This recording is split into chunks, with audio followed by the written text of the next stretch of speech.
When you are selling your house on your own, when you have a for sale by owner property, you are acting as your own agent. Okay, you're the agent.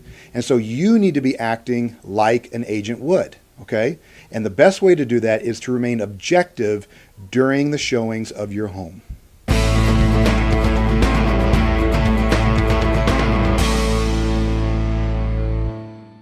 Hey everybody, this is Matt Stone at Coldwell Banker here in Utah. And today we're talking about step 5 in my for sale by owner marketing toolkit, and that is remaining objective and as non-emotional as possible during the showing of your home and after that as you're going into the negotiations. Now this can be very, very difficult. Okay, you are inviting strangers to come into your home, to look around. This is your house. This is your castle and your sanctuary. All of the things in it were purchases that you made, many times emotional purchases. The color of the carpet, the type of furniture, the wall decor, all those types of things were your decisions. And it can be very difficult to have somebody come into your home and start complaining about, well, why did they do the cabinets that way? Or I would never pick carpet like that. Or, oh my gosh, did you see the color of that couch? Okay, it can be very difficult, but it is key that you remain objective, remain calm, and kind of emotionally removed from the situation when you're showing the house.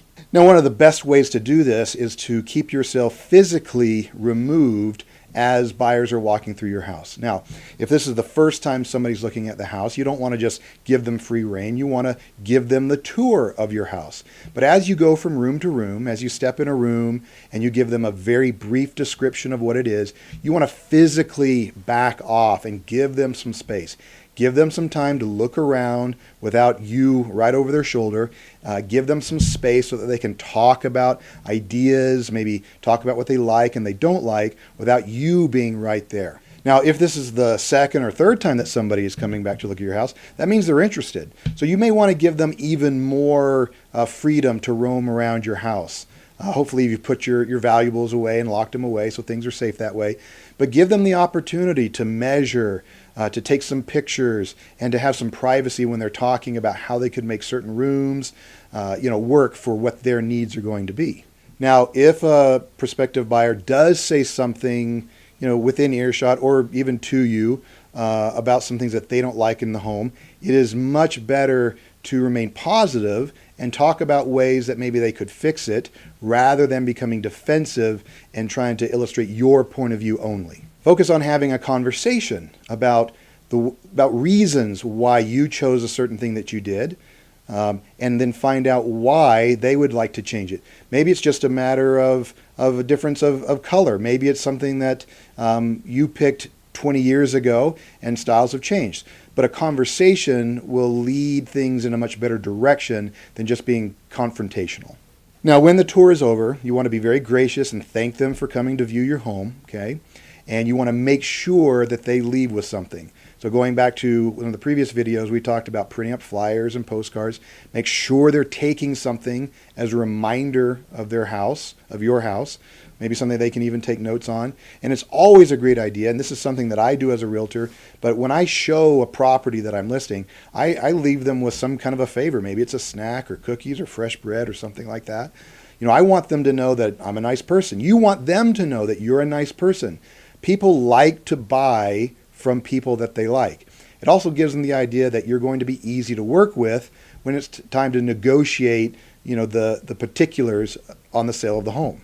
Now, after they leave, you want to make sure and use this opportunity to evaluate how the home showing went, okay? What could you have done better in presenting your home in the best light possible, okay? You're going to be getting all different types of people with all different types of personalities, and you can't control the way they act in your home, but you can control the way you act in your home and the way that you are presenting things in the home. All the things in the inside, the outside, the garage, the bedrooms, all those types of things, the way that they are presented are all within your control. Was there any critique or criticism that maybe you should really examine? A lot of times we don't know that something is outdated or not in style anymore until somebody else brings it to our attention. So again, don't get emotional about it and don't be offended about it, but take the opportunity to evaluate it so the next time that you do a showing, you can do the best job possible. But again, as I said in the beginning, you want to keep as much composure as possible and keep as much emotion out of the situation as possible. The more composure you have and the more pleasant you are means the more negotiating power that you're going to have when people come to make offers on your home and it's time to negotiate.